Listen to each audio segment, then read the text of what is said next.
so we're black. And let's play something a little bit different. Let's play a knight orf.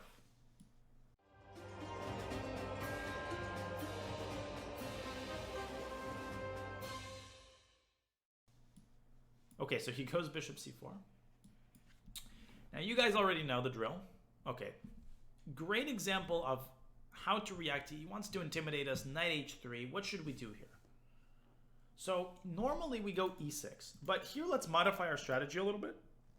We don't have to go e6 immediately. What can we do first? First we can develop. How? We don't need to go h6. We don't need to stop the knight from coming to g5. We don't need to be afraid of that. Let's just go knight f6. Simply knight f6. We don't need to do anything crazy.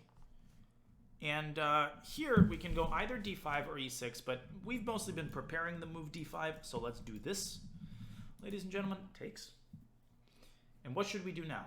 And this really emphasizes how crappy his opening idea has been. I see e6, d6, but you guys are missing something. We should take the knight. Don't forget, he's put a knight on h3. We should take the knight. And as I always say in these situations, it's not to ruin his pawn structure. It's in order to ruin his king side so that we can attack his king. That's the main rationale. It's not about his pawns not looking pretty. So we can castle long here, but one of the biggest misconceptions I want people to take out of their minds is that you have to castle long in order to attack on the king side. That's not true. We can castle this way, and I guarantee you guys that we can still attack on this side of the board, and I will show you how. Now, attacking is misunderstood, because in order to attack, the key element is we need to bring our pieces into the game. No attack is going to happen unless we have active pieces. So let's activate our pieces one by one, and there's many ways of doing that. What I like is to get the rook to the open file. This is the most flexible. We're not committing to a position of the queen yet. And now we can do what I call carving out. There is a square which we can carve out for our knight. Who can tell me what I mean by that? I've already illustrated the concept of carving out, so you guys should be familiar with this term. And if you look at the center very carefully, we can see that the e4 square is a prime real estate for the knight. If we go d4, he goes c4, and he stops our knight from getting to d5. Thank you, Yernak. But we can go c4, and he has no equivalent because the e4 square is going to be weakened. But before we put our knight to e4, and yes, we're going to sacrifice a pawn, what should we do first? We don't rush. We first ask, okay, how has the position changed? Aha, this diagonal has opened, so we can activate our bishop first with a check. And here's the thing. We're actually going to take the pawn on c4. This is not an easy move to explain. Why am I not playing knight e4? Well, part of the reason is that I want to open up that d file first. And we can reap the rewards of that immediately with one move. And this move is going to be quite devastating now. What move can we play? Let's get this guy over here. And this game is over. Look at his position. He's underdeveloped. And he's going to get absolutely destroyed here. And I will explain the logic behind that after the game. I know that it might seem weird. Why didn't we put the knight on e4? Even though I said we would do that. We might still do that. But this was a much better execution of the idea. Okay. Knight d2 is the only move. Thank you, Jose. Jaw spam in the chat. The man himself. Absolute beast. Appreciate it. Now, how do we think about this position? Well, the rook on f1, if we take it, it'll be checkmate. So the problem is the knight is defending that rook. Our sort of default pattern recognition should be, can we undermine this knight? Can we make it move? Yes, we can. We can play knight e4. Bishop e3 would have also been possible, but it's better to do this by activating simultaneously as many pieces as we can. Okay, what should we do now? Let's not panic. Oh my god, we have a very cool idea here, but with no need for any fanciness, we can simply go queen to e2. and we reinforce the idea, right? If he takes the knight, we can still take the rook. The game is over. Everything is hanging. We're threatening 50 different checkmates. It depends what he does. But these are the consequences of not developing your pieces at a fundamental level. It doesn't matter if you're 2,000 or 500. The cool idea was knight g3 check, but it gets a little bit chaotic there.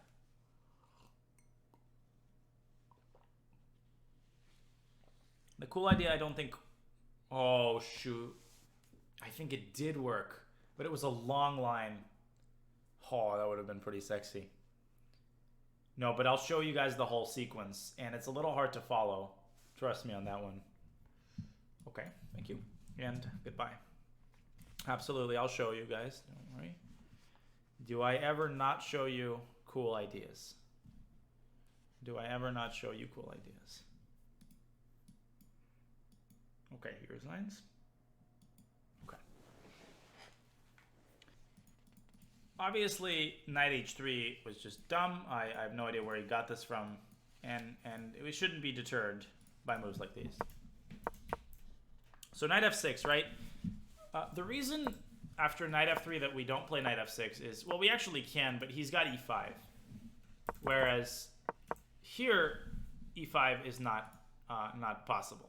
Correct? You guys can hear the sound, right? Yeah, okay. So d3, e6, castles d5, all very simple. Bishop takes h3, right? That's the key idea. Now, bishop d6 here is tempting, but not as good because he can give a check. Don't forget that when we play d5, we open up the e file. Okay, so castles. Here we play rook e8, and here the fun starts.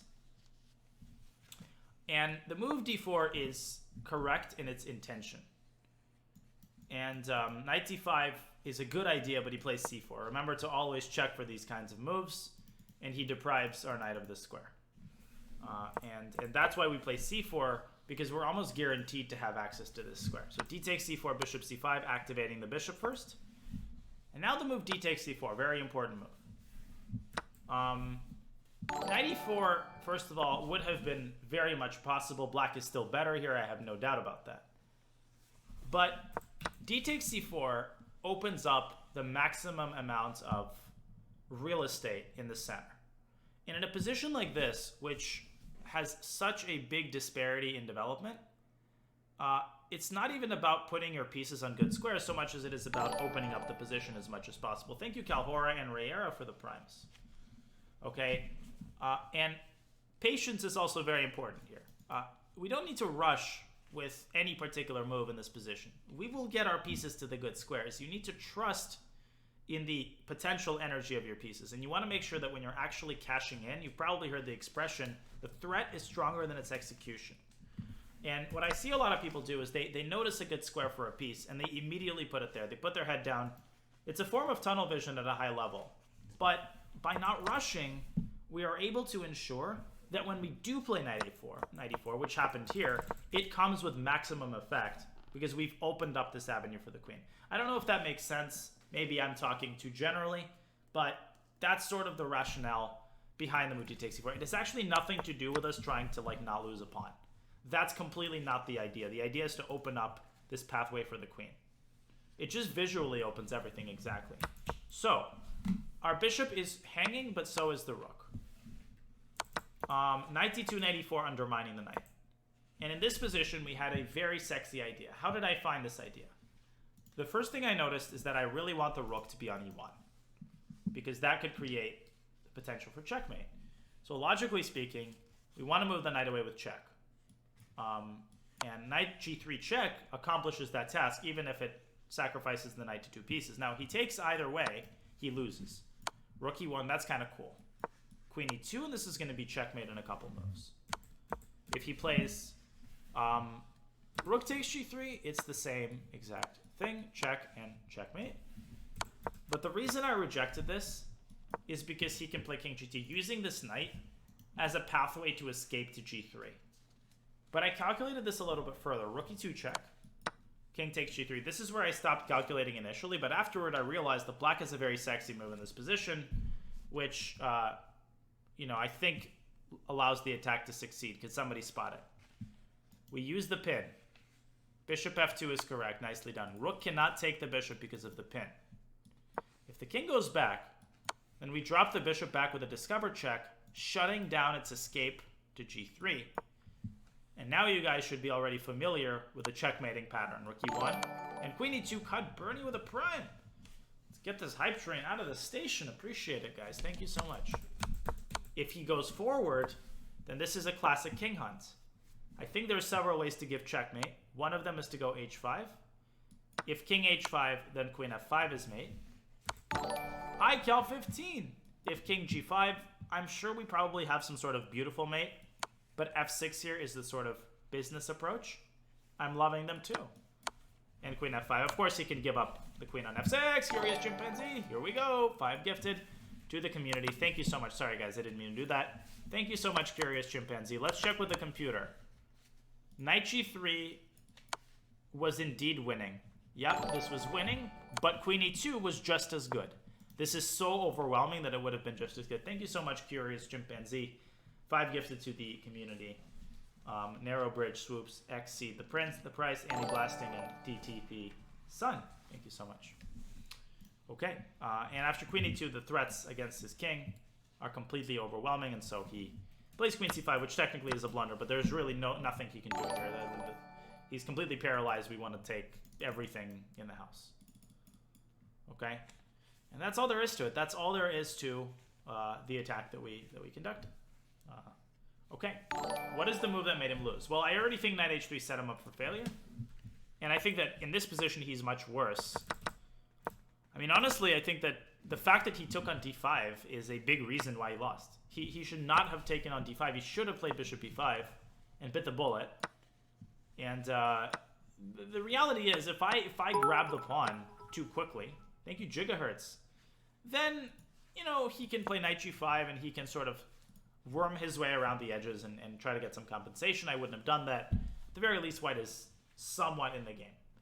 I almost think that by giving me the opportunity to take on h3, my advantage ballooned to almost decisive proportions. Holy smokes. This ain't ending. Leia Origami, 5 gifted to the community. Let's go. Like water. Triple one, quadruple one, Flash, Likia, Fedota, Killer Kaz, TV, and hey, it's Red Fox getting subscriptions. Let's go. Appreciate it, guys. Thank you so much. Raising my tea to you, to this incredible support. Damn, girl.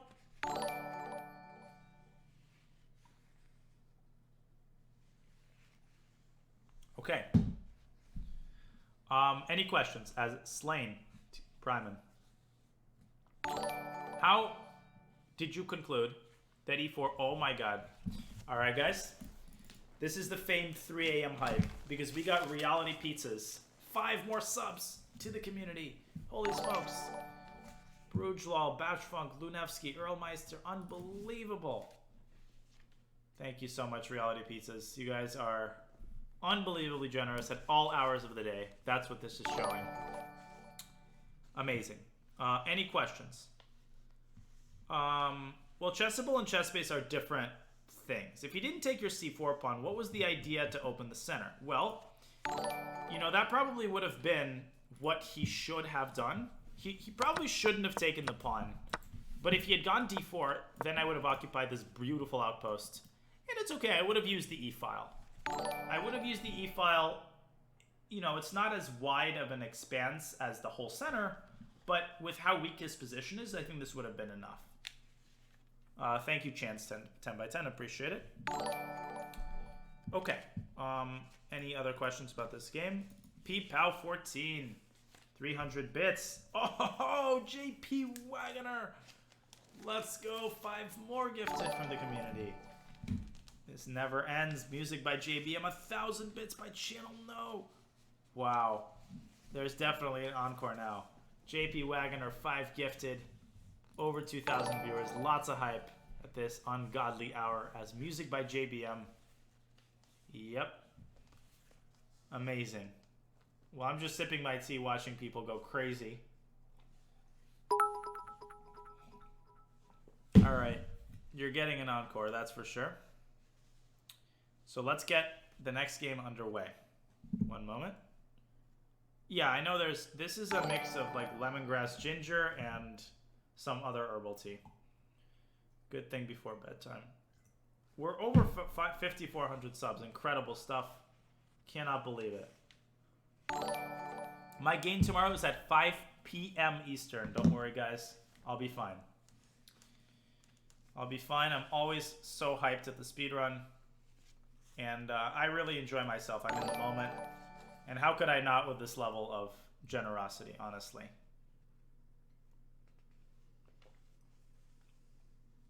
$100 bits. Thank you, the real Mr. Perrick. No, everything is appreciated. Let's get underway. Neck 310 with a prime. Let's go. 300 bits by chance, 10 by 10. And Dober. Okay, another e4. Okay, he plays the Alekhine defense, which we respond with e5. And in the Alekhine, okay, the move e6 is not the best. I'll talk a little bit about this opening afterward. And what do we want to do if we're white here? As I've explained several times, when our opponent plays an opening like this, there's always a temptation to grab as much of the center as possible. Thank you, Gigahertz. But that's something that I recommend people to sometimes avoid. You want to get some of the center. So here we want to go c4, and he's disconnected. We want to chase the knight away from d5. But I wouldn't recommend going f4, although that is a legitimate move. After we go c4, we want to make sure that we develop our pieces in such a way that we protect the center that we've claimed, right? It's almost like we've bitten off this big chunk, and then we need to bring our pieces in so that we develop them. And this move was so strong. What a game. That was an incredible game. Wow. So strong that he literally disconnects. His ISB is beyond impressed with me right now. Yeah, unfortunate that he disconnected, but this gives me a chance to Quackhead getting the sub. And my lands, Lennart Toter 12 gift getting a sub as well. Music by JBM with 100.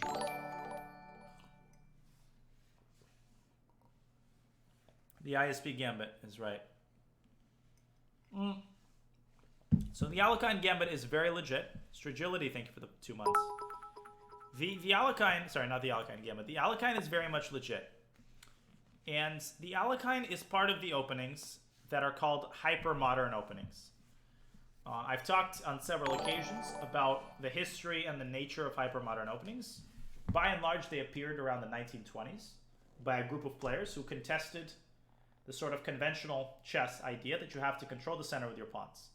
These were a group of players that said, I don't think so. You have to control the center with your pawns to some degree, but what you can also do is you can provoke your opponent into biting off more than he can chew.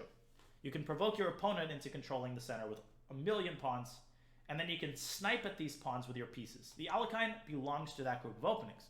Black literally almost forces white's pawns as far into the center as possible. d4, c4, there is even f4, the 4 pawns attack, which is a very legitimate opening. And then black finds ways to chip and crack away at that center. Yeah, it is similar to the Nimzovich.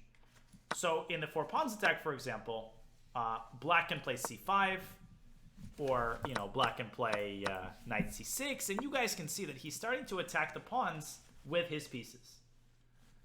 And in the Alekhine, that's why I said he played e6, which is not as effective because he's not immediately undermining my pawns.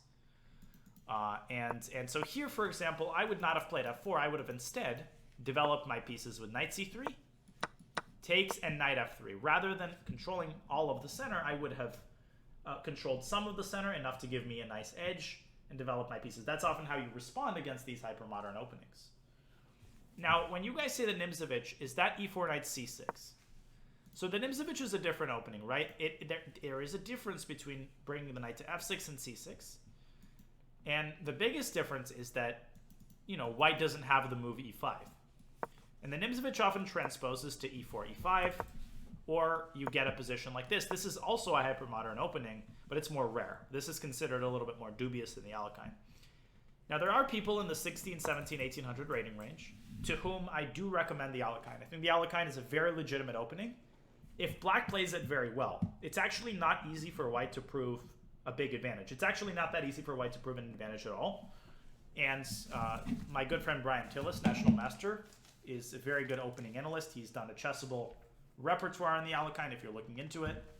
By all means, check out his course. And I want to caution you guys, as I have in the past, I would say at least 1600 plus, because before the principle I've talked about applies. And yeah, if you play the Alekhine well, you can actually get big advantages with black. And there are grandmasters who play the Alekhine as one of their main openings. Even Peter Giannatos, who I crap on all the time, but he's a big Alekhine person, and he's played it a lot with great results. There's one thing I want to clarify for you guys. Don't fall into the trap of thinking that just because an opening is not like A tier, because it's not E5 or C5, that it's crap. This is not crap. This is a very legitimate opening. And if you're playing on the white side of it, you should not expect yourself to get a winning position out of this opening. Okay, you should give a little bit more respect to it. And that helps you respond in a more measured way. That's exactly what players want you to think. They want you to think, this is total crap. I can just, control the center and I'm good. And, before you know it, you have a lost position. So that mentality, I think, in my opinion, is very, very important to institute correctly in your mind. Well, the thing is, if black plays this correctly, white's not going to get a chance to just run black off the board. You can see that C5 is not possible here, and D5 is not possible here, so white has to be a little bit more careful than that. Carlsen has played it as well, as you guys know. Okay, so that's sort of a quick rundown of the Alekhine. Can I play the Alekhine in one of the games? Sure, I'll play it in the next game. Since I've talked about the Alekhine in such encouraging terms, I would be happy to give you guys a sense of the Alekhine myself. So let's go. Knight f6. That's a great idea, actually. Thank you. Okay, so he plays d5. This is a serious dude. Okay, d6. And he goes bishop c4. So this is a slightly different way of playing the Alekhine from white's perspective. He prioritizes developing his pieces rather than controlling the center with his pawns. If I remember correctly, there is a piece sacrifice line here with bishop takes f7, although I'm not sure this is here. Let me think for a second. So,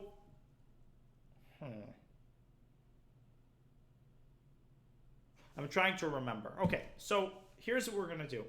Because I'm a little bit worried there is some sort of trap line, I'm going to protect that knight with my pawn. And I'm going to play a little bit passive but solid. Passive but solid. And there's something to be said for openings where, yes, you're slightly worse, you're slightly passive, but it's very hard to break them. Now let's develop our knight and attack the pawn on e5. Let's force him to decide. And after e takes d6, we're going to take with our bishop. Now we're going to allow him to play d4. He's going to have more of the center than we do. That's okay, because, again, we have very, very solid piece placement. Let's take on e5 in order to pave the way, the diagonal for our bishop, potentially. Look at how nicely our knight on d5 is placed. Nice, solid knight. Where should we put our bishop, e7 or c5? It's a slight kind of trick question, actually. Believe it or not, it's a bit of a trick question. In my opinion, we should actually put the bishop on e7. Why? Because if we put it on c5, we allow his bishop or his knight to get to the g5 square. And that, ladies and gentlemen, is how you play the Alekhine defense, and it wins the game by force in 8 moves. You can't make this stuff up. I think it only happens in this speedrun. Oh, my lands. Here come the 100 gifts of bombs. After that game, I mean, this is just absolute mastery. Okay. So, I actually think that I didn't play this the best way. Let me actually check with the computer here. So, I was a little bit concerned about this move. Okay, but that's actually not a move. Oh no, we just play king g8. And now queen e8. Okay, this is actually not a thing. Sorry. I messed this up a little bit. e6 is not the best because it blocks the development of our bishop. Knight b6 is the best move. And then what we don't want to do is go bishop g4. This would be a big mistake. Who can tell me why? This is a very typical tactic. We've seen this many times before. And could somebody just remind me of why this doesn't actually work? It's bishop f7 and knight g5, and he opens up the attack on the bishop. Certainly don't do that. But we played e6, which is solid. Knight c6, d takes, bishop e7, and of course bishop f4 is inexplicable. What should white have done instead of this? There's several ways that white can play here. What I would have done is gone queen e2 and rook d1, trying to open up as much pressure on the knight as possible. Removing the knight from the board is the key to the position for white, but white doesn't want to do it by taking on d5. That would actually get me a nice diagonal for my bishop. So you don't want to do it in the brute force way, but by going queen e2, rook d1, you apply pressure on the knight. And I think white is definitely in the driver's seat here. I don't think white is like winning or anything like that, but white is definitely significantly better in this position. So that's why you want to be careful in these openings. You don't want to play them without proper knowledge. Thank you so much, Chess Dojo live party of 121. Unfortunately, I was just about to end.